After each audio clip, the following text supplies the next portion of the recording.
So I coach and mentor a lot of people, and one of the first questions I ask them is, if you were successful in 12 months' time, what would that look like? And I'm just going to use an entrepreneur as an example.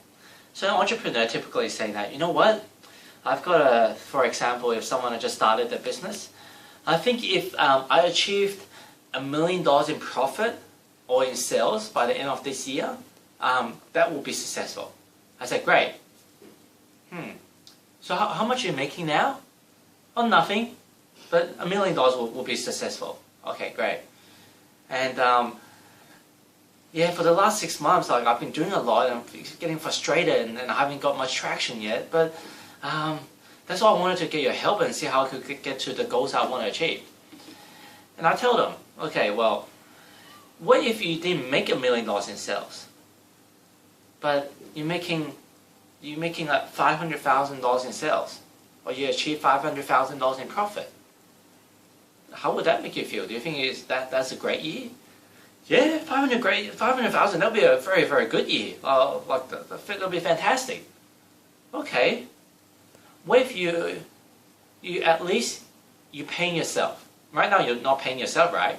Yeah, I'm not paying myself. Even if I'm paying myself, that would be pretty good too. So and a lot of you can relate to it, as I know a lot of you are high achievers. That's why you're reading this blog. But one of the tendency that we have is, as achievers, if we set small goals, it doesn't excite us. So what do? We set like a big lofty goal, or some people call it BHAG, big hairy audacious goal. But what does that do for you? You say, well, I want to make $1 million. And what happens in a year? You may get $100,000 in profit, or maybe 200, or whatever the number is. But if you only get $500,000 in profit, a lot of the entrepreneurs will then look at themselves, geez, I've really sucked this year. Like I set for $1 million, I'm not yet, like only got it halfway.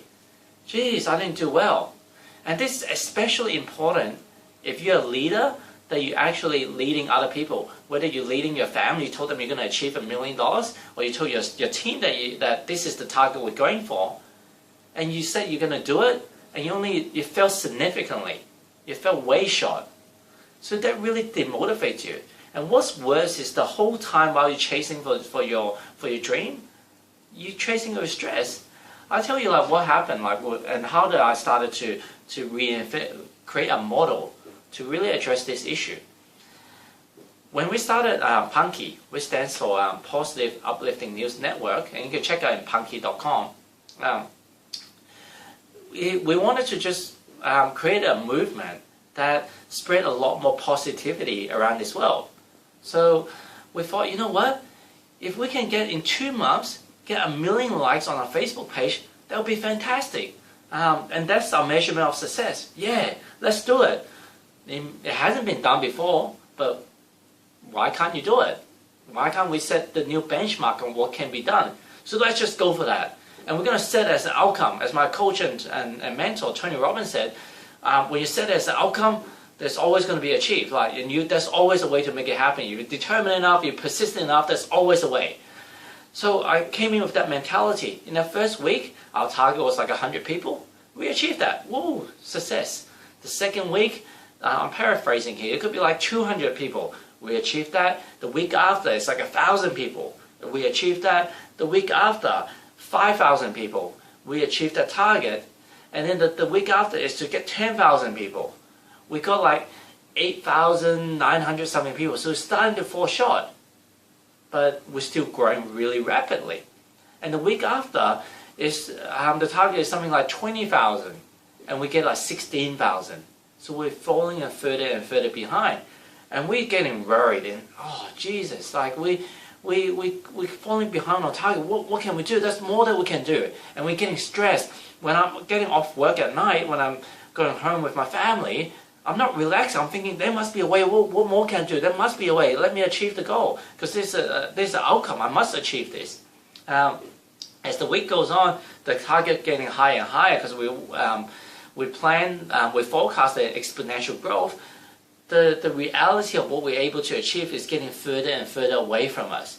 And until the very last day, we still haven't given up. And to credit to my team as well, we're all fighting, we're all pushing ourselves to what we can do to get more people to the site, to get more people to like us.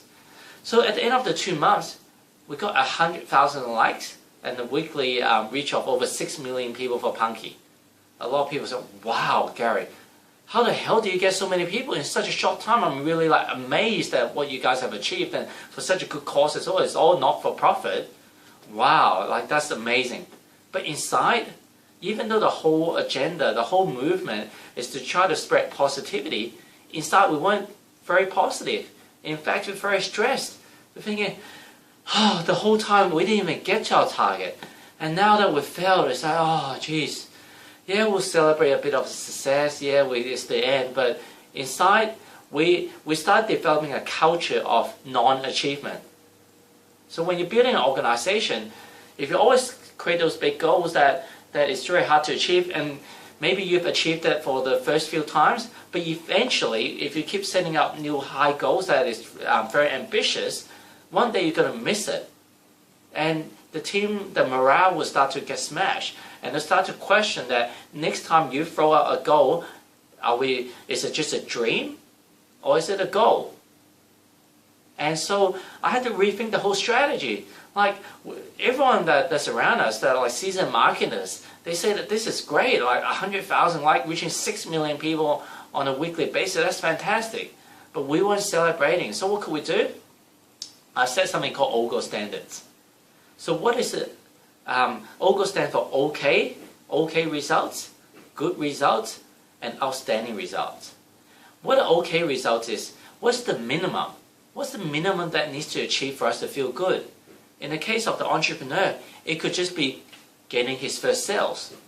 Or if he's already have 10 clients, maybe I want 13 clients.